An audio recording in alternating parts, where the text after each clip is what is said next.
David Gilmour live on two continents on this Sonic Obsession.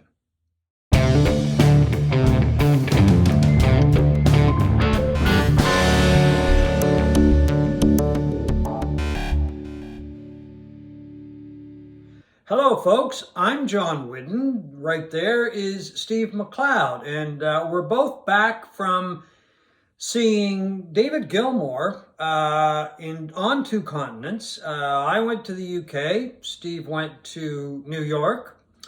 And that is why we took a break there for a while. We kind of hinted that we were up to something on one of our previous programs. But anyway, that's one of the reasons. We were off gallivanting, as my father used to say. But it was a good gallivanting. It was, yeah. I mean, it was actually incredible. I saw David Gilmour at the Royal Albert Hall twice, actually. Didn't mean to initially, but just by pure luck, I ended up seeing him twice. I'll explain that in a minute. Steve saw him once at Madison Square Garden in New York City. In my opinion, the Royal Albert Hall is the greatest venue in the world to see a live show that I've been to anyway. And Madison Square Garden is a real close second when it comes to certain acts. It's a really nice room, as Keith Richards once famously said. Keith Richards said that, yeah, good to play this room or something like that. Yeah, it was fantastic. Well, I don't know what to say. It was one of the best concerts I've ever seen. Kind of restored my faith in live shows again, and it's right up there. It's perfect. It was perfect. I've been watching a lot of videos, really good quality videos of the show. Some of them, not all of them. From the two shows that we went to, we being my wife and I, and really good quality. So if you haven't seen any, I really encourage you to check them out. But both shows were perfect. I mean, I can't really describe them with another word because the venue was perfect. You can't beat the Royal Albert Hall. The sound was incredible. The musicianship was incredible. The singing was incredible. The crowd, I mean, I've been to the Royal Albert Hall a couple of times before. Very fortunate to have gone there for a few shows. The crowds there are always really good, always respectful of everybody else. They're there to listen to the music. They're not there for any kind of hijinks like jumping up and down or going back and forth. They're there to listen to the music. Did you On see, occasions I've been there. Now, you sent me a picture of you sitting in the box, one of the royal boxes, watching the were you? Well, it wasn't a royal box. Well, it was a box. Yeah. It was a box, Yeah. but it was more royal than my seats at Madison Square Garden. Let's put it that way. Okay. Now, were you in the box for both? No. shows? Here's what happened. We got tickets for a show on Monday night at the hall, and anyway, we ended up getting to London early, and our hotel was very close to the Royal Albert Hall. So on Saturday night, we decided to go for a walk. It was a beautiful night. It was early. It was London. So we started to go, we went for a walk and to get a bite to eat. And as we were going by the hall, I said to Mary, my wife, I said, well, let's just go in and see if there are any tickets for tonight's show. The old-fashioned way, folks. It's amazing how it will work. I went to the box office, and there was a gentleman sitting there, and I said, do you happen to have any tickets for tonight's show? He said, let me check. He checked. He said, yes. He said, we have some seats behind the stage, or we have a couple of box seats.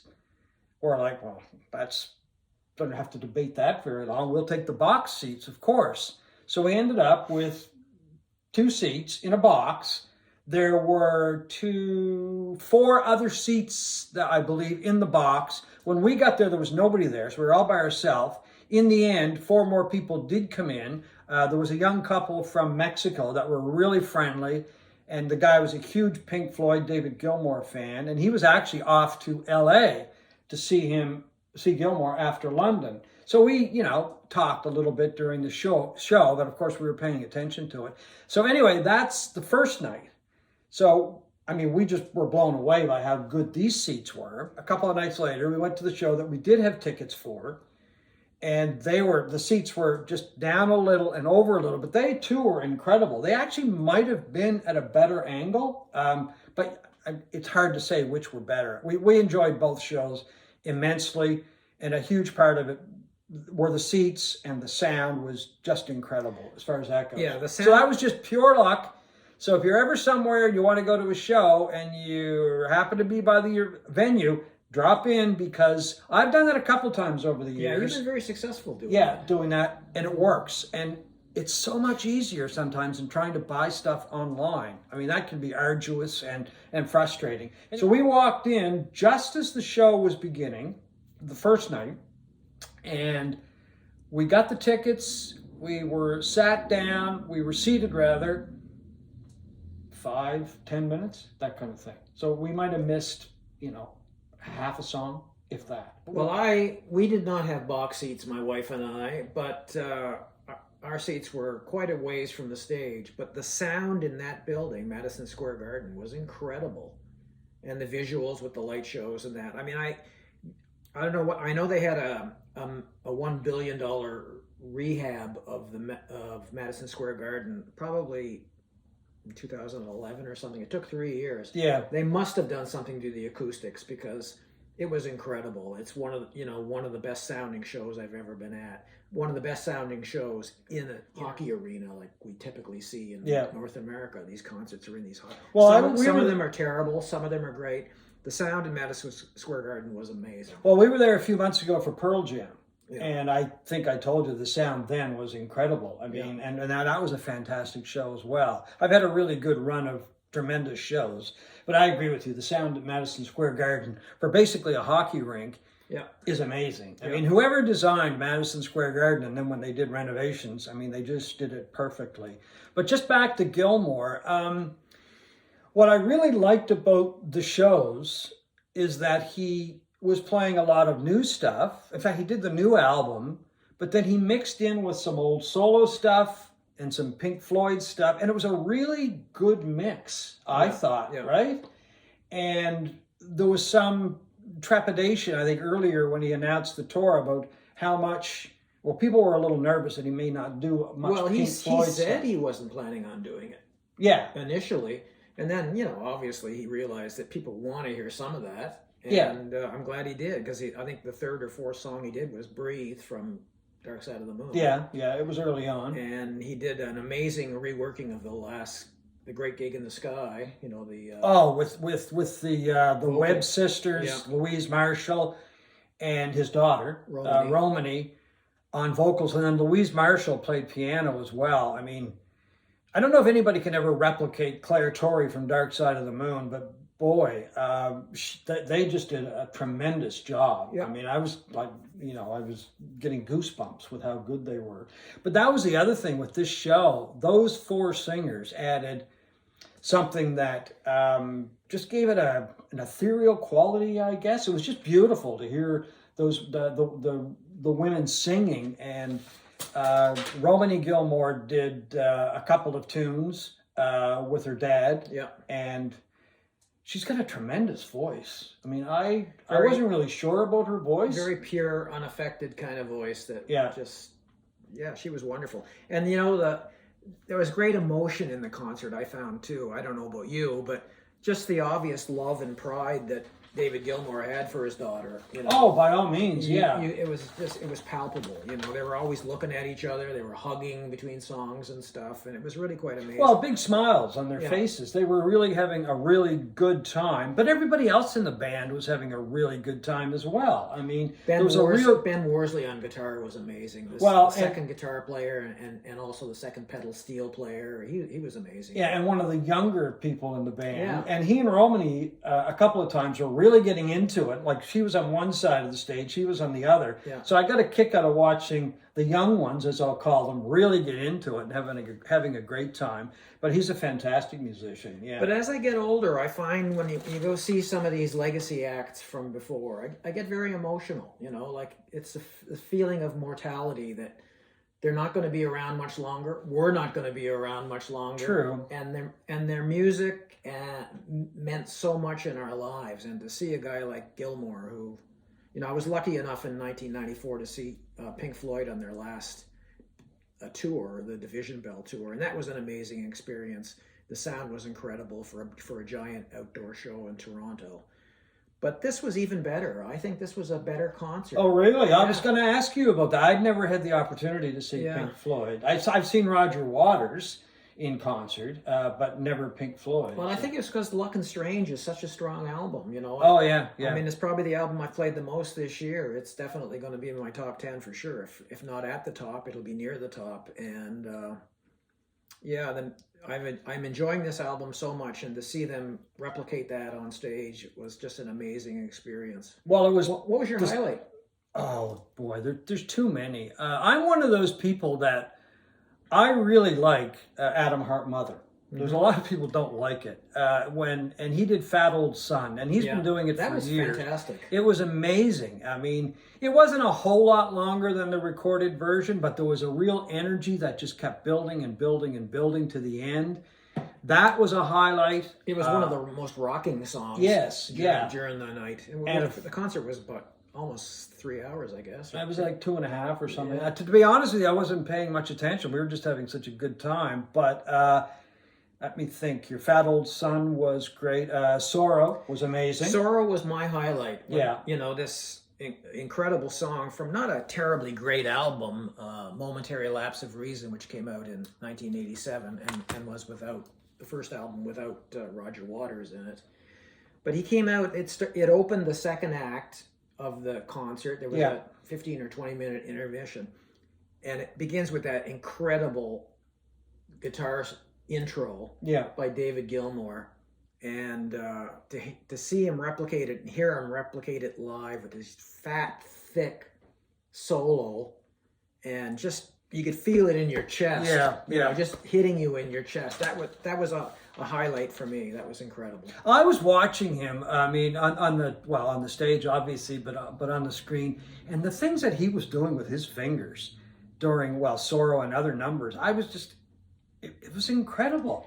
I mean, I knew that he was a fantastic guitar player, an original guitar player. He's got such an original sound, but his fingers were all over the fretboard, and I'm like, good Lord, Well, you know what? 10 years ago, or even 5 years ago, I would never have picked him as my favorite guitar player. I mean, he obviously, like you, recognize that he's an incredible guitar player. Yeah. But he is like the anti-shredder. He's so slow. But his string bending, it's incredible, and the textures and the tones he gets out of his guitar.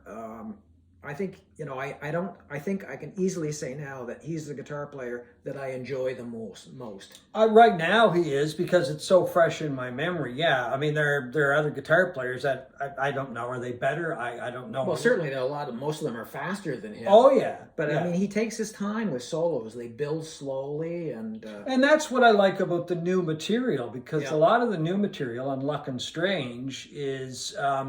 I don't want to say it's laid back, but it's a good way to put it. Yeah, I suppose, compared to a lot of the things that he's done before. But it's kind of keeping that same kind of feel as Rattle That Lock and the other solo work that he's done. But I think it's a better album than anything. Oh, I do too. I think it's his best solo album, and he said it's the best thing he's done since Dark Side of the Moon. I would agree with him. I totally agree with him as well. But I said years ago, there's one act that I want to see. And then I'll be happy not to pine to go see somebody. And that is David Gilmour at the Royal Albert Hall. I saw him twice, really lucked out as far as that goes, within a couple of days with each other. My only regret is that we didn't go to the third show that we could have gone to. That's my only regret. Twice wasn't enough. You had enough. He played one night after we were there. Well, I didn't even try to get tickets. Okay, but what I'm saying is, I regret not trying to get tickets, or being able to go to New York. He was that good, folks. Is my point. But it was just the interplay between himself and the musicians, the respect and the love that he and Romany were showing each other all evening, and they were having fun. And Gilmour's not one of these guys that's known to, be very. Go and be smiling all the time and that kind of thing. But he smiled a lot. He really enjoyed it. But the highlight of the evening, I think, and it's probably your highlight as well, would be Comfortably Numb. Well, everybody knew he was going to end with Yeah. that, and this incredible soloing at the end, and it was a great solo. Oh, it was a tremendous solo. But I still think the highlight for me was Sorrow. Oh, really? But Comfortably Numb would certainly be close second, because I just no matter how many times, I don't know how many times I've watched the video of them doing Comfortably Numb from the Pulse, one of the Pulse concerts, Yeah. which was the tour that I saw in And that's Toronto. with Nick Mason and Yeah. Richard Wright. And that is incredible. I never get tired of watching him solo for about 8 minutes or whatever the hell it was. Well, I incredible. thought it was just, I mean, I was going places I'd just never been before, and sometimes music will do that. It will just take you to this place, and I mean, there were people around me and they were experiencing the same thing. It was tremendous. It was just a performance I don't think I'll ever see replicated again. And I mean, I think it was Warren Haynes, I'm pretty sure, the guitar player who used to play with the Allman Brothers and does a lot of solo work now in Government Mule. Somebody asked him recently, might have been Rick Beato, might have asked him, what's a perfect song? And he didn't miss a beat. He said, Comfortably Numb. And the nights I saw Gilmour, it was beyond perfect, if there is such a thing. It was just the energy level came up. I mean, they were just having, these people were at the top of their game. When I say these people, I mean the musicians and the singers. It was astounding. It really was. But there's one person that I have to mention before we wrap this up, and I just want to make sure I have his name. Mark Brickman. And he is the creative director, production, and the lighting designer for the tour. And to my knowledge, he did Royal Albert Hall, and of course he did all the dates in North America. But when we were there the first night, our seats gave us a wonderful vantage point. I could look down on the audio board and the lighting board, and they sat side by side. And I think the guy that I saw was Mark Brickman. I'm not quite sure. But I was just captivated watching him with a screen, directing, I think, and helping to maneuver the light show. And he had a screen, and he either had his finger or a stencil or something, and he was moving it on the screen. And of course, the lights would react to that. And I mean, the light show, it was incredible. Was just incredible. And I'm like, this is just astounding to see him do this. But he was also giving people cues, right? And he had a little microphone on. And I said, I'd love to be able to talk to him. But I wasn't able to, because during intermission he wasn't around. But I think to me, is an important member of this band, because the lighting and the sound, not so much the sound with him, because he was doing the lighting, but the sound people as well should be given a huge nod as well. But I was just captivated watching him direct this, and it just kind of blew me away. And there were times I wasn't looking at the stage, I was looking at him, because it was like an act all to himself, right? Yeah, it was great. If there's a downside to this tour, it's that there were only 23 dates. And I wonder if...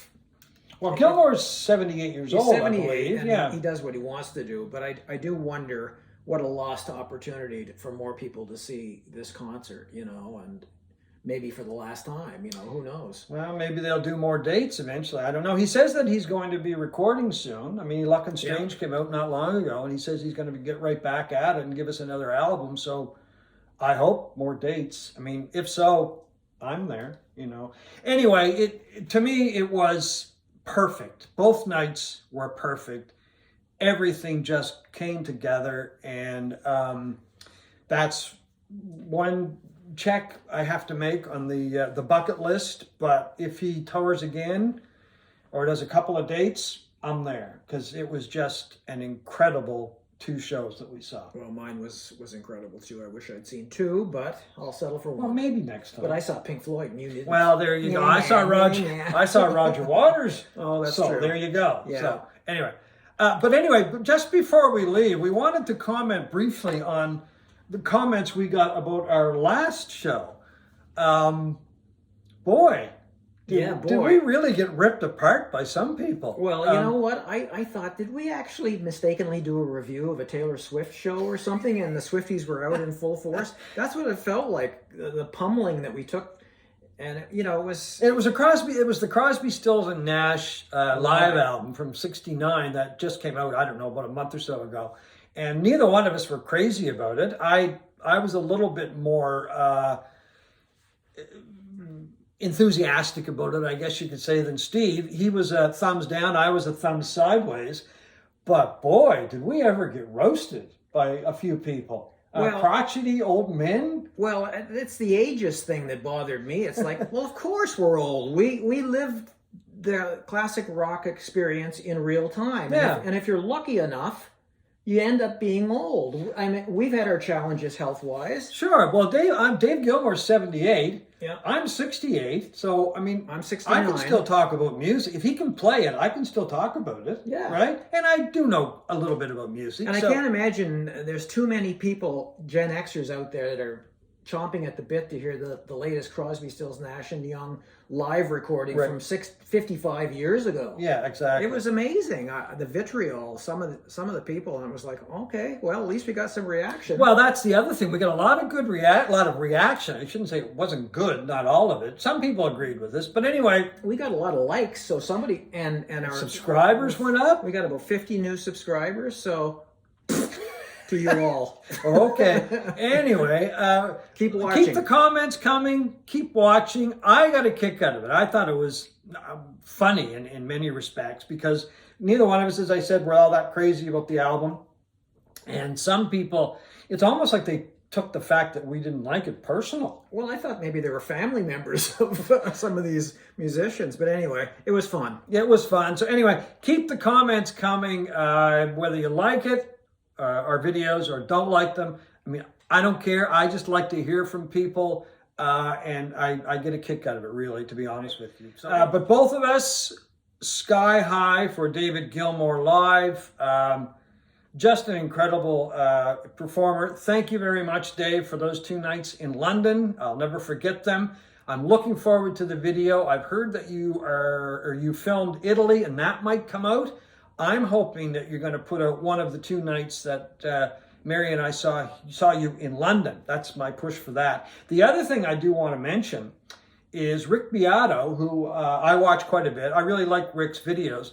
He did an interview with Gilmour, and I don't think it's been posted yet. I saw a teaser from it. Yeah, I saw a teaser. I'm really looking forward to listening to that and to watching the interview that he did with Gilmour.